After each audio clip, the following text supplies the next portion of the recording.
And this learning target brought to you by this adorable pit bull. Alright, what up, scholars? So 7.3, I can use the Pythagorean Theorem to find the side lengths of a right triangle.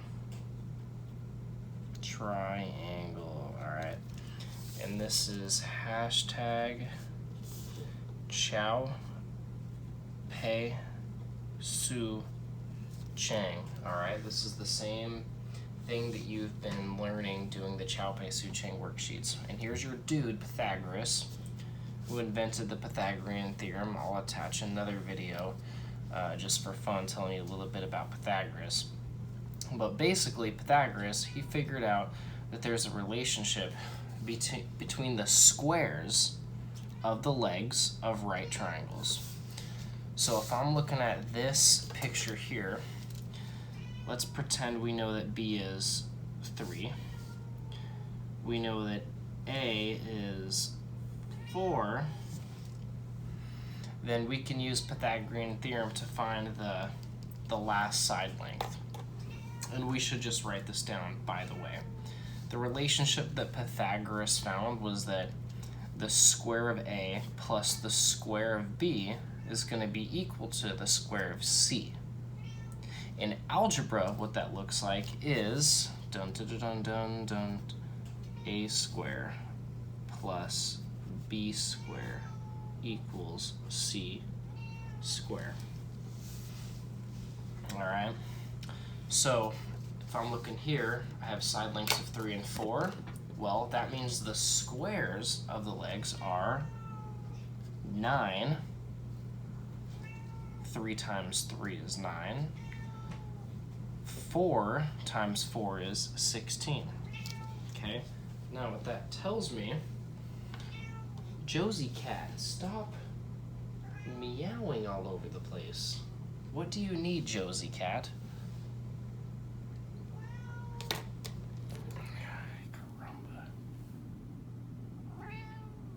Josie, you're interrupting the math.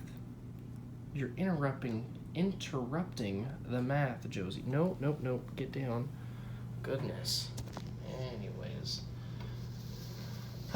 Anyway, so 9 plus 16, that means I know the square of C is going to be 25.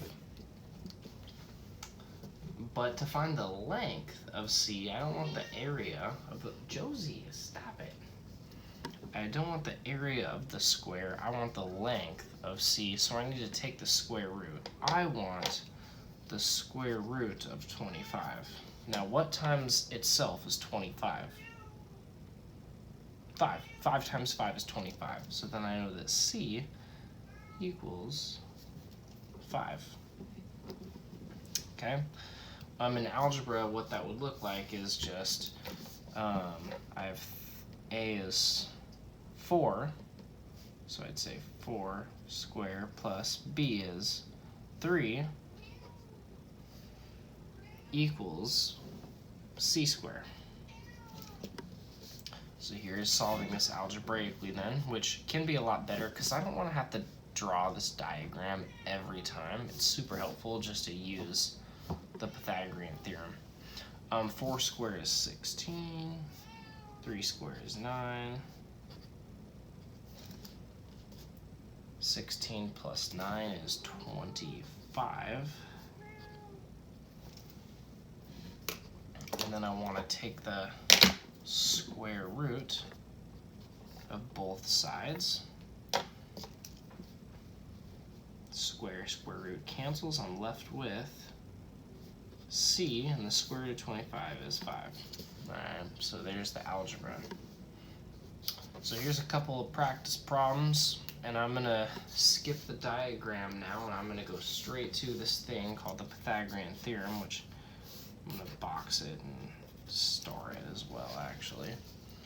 So down here, I know the sides. Oh, well darn it, this is the same example we just did. 3 and 4 this is. Alright, and over here, this one's a little different because I'm actually looking for the leg this time. So I'm going to start with a squared plus b squared equals c squared. I know one of the legs, a. I don't know what b is, so I'm going to say 7 squared plus b squared equals 25 squared. I know 7 squared is 49. 25 squared, I'll go to my calculator here. Just do 25 squared. By the way, this is the square button. It's a little shortcut for you. 625. And I'm going to solve for b the same way I always would. I'm going to start by using inverse operations. Let's subtract 49 from both sides. 576.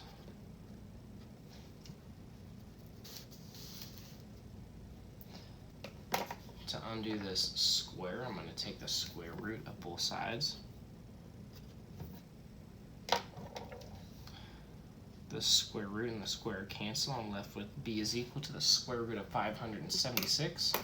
Now I'm going to go to my list of perfect squares, and I'm going to hope that I find that. Here's my list of perfect squares. Oh no, it's very big. I'm going to have to do a little guessing here. I'm just going to check, what is 16 times 16? It's got to be bigger than that. How about 18 times 18? How about 19 times 19? Dang, this is a big one. How about 21 times 21? How about 23 times 23? How about 24 times 24?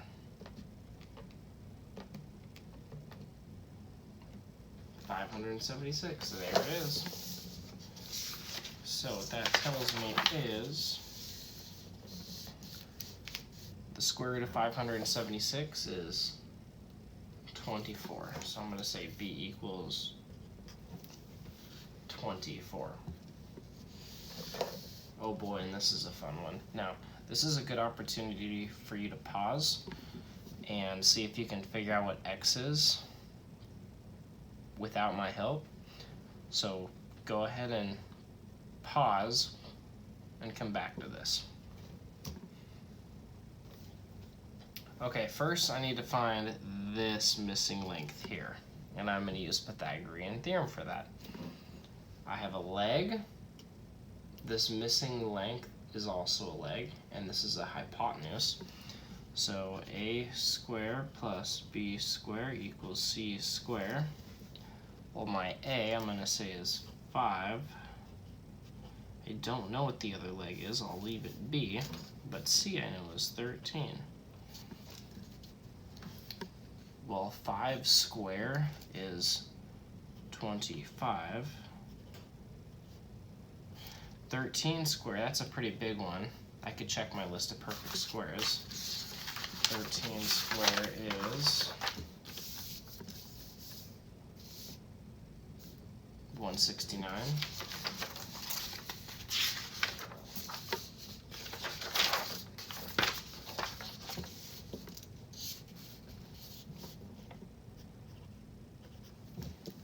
Trying to get b by itself, I'm going to subtract this other number here. Cancels out.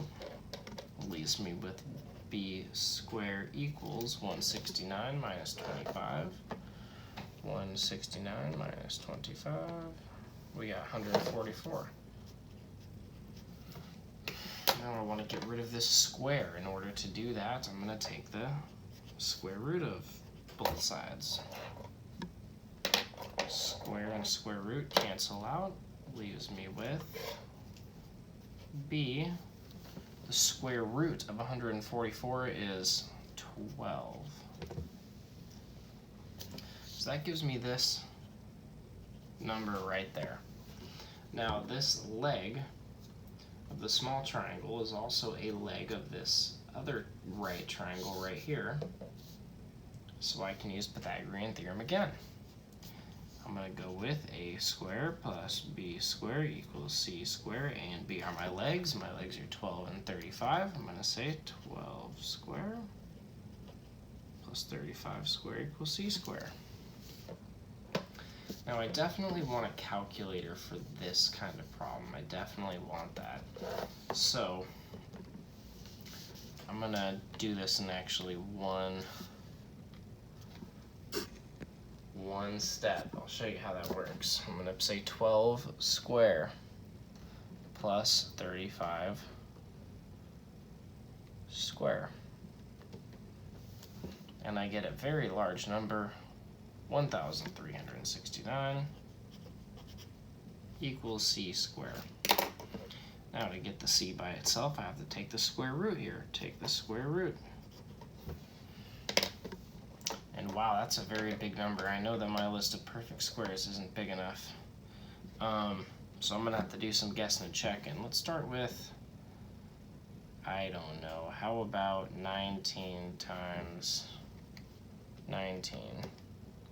Way too small. What about 30 times 30? Still way too small. What about 35 times 35? A little too small. What about 37 times 37? Ooh, hoo, hoo, hoo. There it is. Alright. This tells me that the square root of 1,369 is 37. Alright. So now I know this hypotenuse here is 37 millimeters. Okay, team, thanks for playing. Bye for now.